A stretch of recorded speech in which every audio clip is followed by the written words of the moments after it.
오늘 말씀을 한번 정해봤습니다. 오늘 말씀은 우리가 회복해야 할 것, 우리가 회복해야 할 것이라는 제목인데, 오늘은 역대하 21장에서부터 24장까지 말씀을 함께 합니다.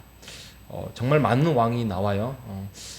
어제 앞전에 이제 그래도 하나님 앞에 선한 왕 여호사밧 왕이 나와서 그가 이제 죽습니다.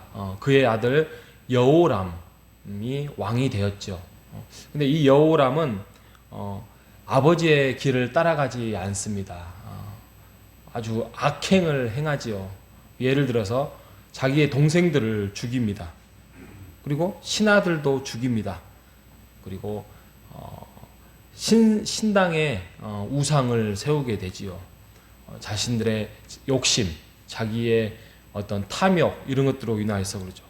또 이방인과 혼인 정책을 행합니다. 그리고 이방인의 혼인 정책이라고 하면 외국에 있는 여인이 오다 보면 그냥 오지 않죠. 꼭 우상을 끌고 들어옵니다. 그러니까 우상 숭배가 더욱더 성행하게 되지요. 그러다가 이제 죽게 돼요.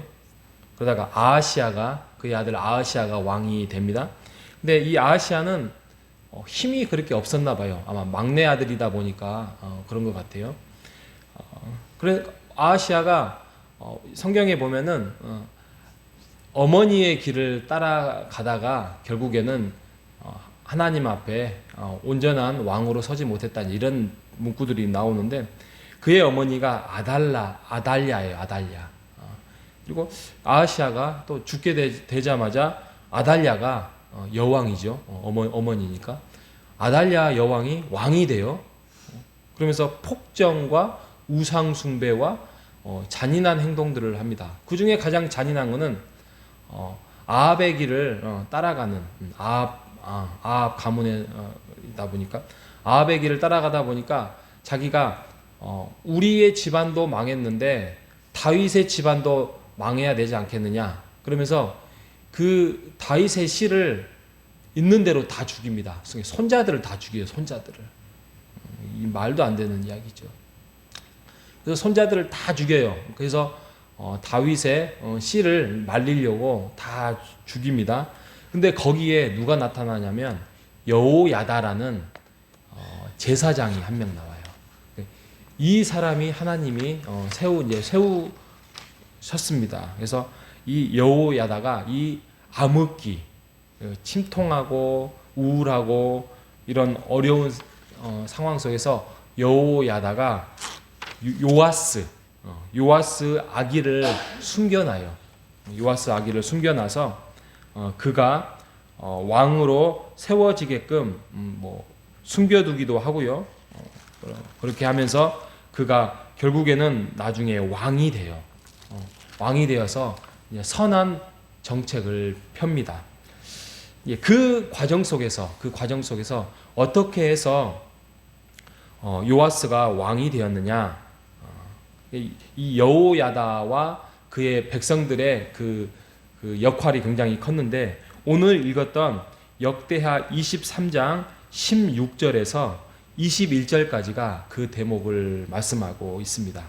자, 먼저 첫 번째 보면은 여호야다가 백성들과 왕 사이에 언약을 세워서 우리가 여호와의 백성임을 선포합니다.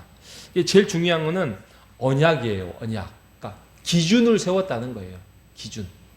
우리가 어떻게 해서 다시 우리 이스라엘을 세울 것이냐. 여기서 이스라엘은 남왕국이죠. 어떻게 해서 이스라엘 나라를 세울 것이냐 해서 그 기준을 세웁니다. 우리가 하나님께 부름받은 우리가 백성으로서 우리가 다윗의 왕을 세워야 되겠다라는 그런 언약을 세운 거죠. 그래서 그 언약을 기초로 해서 그들은 이제 새로운 나라를 다시 왕으로서 세우려고 합니다. 자, 두 번째로는 17절에 가면 언약을 세워놓고 바알 신당으로 가서 그 바알 신당을 부숩니다. 형상들을 깨트립니다. 그러니까 그동안 잘못했었던 그러한 우상 숭배들, 물론 왕들이 잘못했고 그의 그 아달랴라는 그 여왕이 잘못했지만 그들은 그냥 쫓아갔어요. 왜요? 살려고. 그리고 그거에 대해서 그냥 무관심했어요.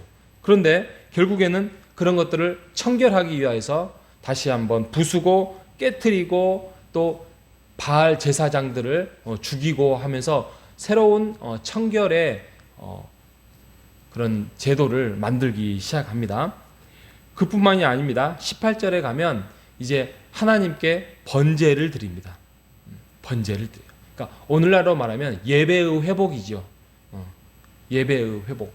우리가 보통 예배를 드린다라는 것이 하나님을 높인다, 하나님께 드린다라는 개념이지만 우리가 드리는 이 예배는 결국에는 제일 중요한 하나님과의 관계를 회복한다는 의미예요.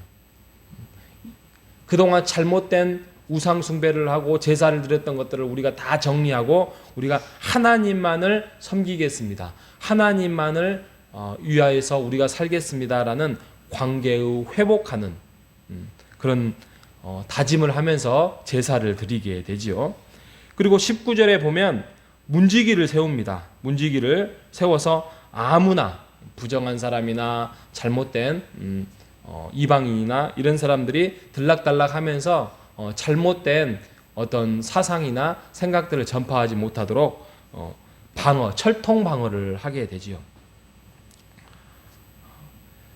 그리고 마지막으로 보면 이제 요아스를 왕으로 세웁니다. 요아스가 왕이 되는 것은 우리가 성경의 말씀이 있기 때문이 아니라 지금 현재 유일하게 다윗의 씨를 이어받은 혈통이기 때문에 왕이 된 거예요. 그러니까 하나님의 뜻이었죠. 우리의 인생에서 우리의 진정한 왕으로 삼고자 하는 것은 우리 하나님밖에 없습니다. 우리가 왕이 되어서도 안 되고 우리의 주위에 있는 다른 어떤 물건들 또 인생에 도움이 되는 것들이 먼저 앞세우는 것들을 왕이 되어서는 안 됩니다. 오직 하나님만이 왕이 될 수 있는 분입니다. 하나님만이 우리의 인생의 중심이 될 수 있는 분입니다. 이렇게 해서 여호야다가 개혁을 하고 결국에는 요아스가 비록 어린 나이 7세의 왕이 되었지만 왕이 되었습니다. 이처럼 우리가 우리의 인생에서 회복해야 될 것들이 많지요. 우리가 뭔가가 틀어졌고 뭔가 평안이 없고 뭔가 힘들고 또 뭔가가 뒤죽박죽 돼 있을 때 오늘의 말씀을 여러분 잘 기억하시기를 바랍니다. 먼저 언약이라는 하나님의 약속, 하나님의 말씀을 기준으로 세워야 한다. 두 번째로는 우리가 잘못되고 섬기고 있는 것들을 부숴야 됩니다. 그리고 세 번째로는 우리가 번제, 예배 자리를 하나님께 드려야 됩니다. 그러면서 관계를 회복해야 됩니다. 그리고 네 번째로는 다른 것들이 들어오지 못하도록 우리가 철통 방어를 해야 됩니다. 다섯 번째로는 하나님을 왕으로 우리가 세워야 합니다. 그러한 인생, 하나님의 부름받은 하나님의 자녀로서 살아가는 우리 모두가 되시기를 주님의 이름으로 축복합니다. 하나님 아버지 감사합니다. 암흑기 모든 사람들이 죽어가고 다윗의 씨가 말라갈 때에 하나님께서 여호야다를 제사장 여호야다를 세워놔서 하나님의 또 다윗의 씨의 왕을 이어갈 수 있도록 하나님의 뜻을 세워주셔서 여호야다를 통하여서 언약을 세우고 신당을 부수고 또 예배를 회복하고 문지기를 세워서 철통 방어를 하면서 요아스를 왕으로 세우면서 우리가 말씀을 통하여서 우리의 인생이 어떻게 살아가야 할지를 깨닫게 해주셔서 감사합니다. 하나님 우리 안에서도 말씀을 회복하고 예배를 회복하고 우리의 잘못된 우상을 제거하고 예배를 회복하는 그래서 하나님을 왕으로 세우는 오늘 하루 우리의 인생이 될 수 있도록 인도하여 주시옵소서. 살아계신 예수님의 이름으로 기도합니다. 아멘.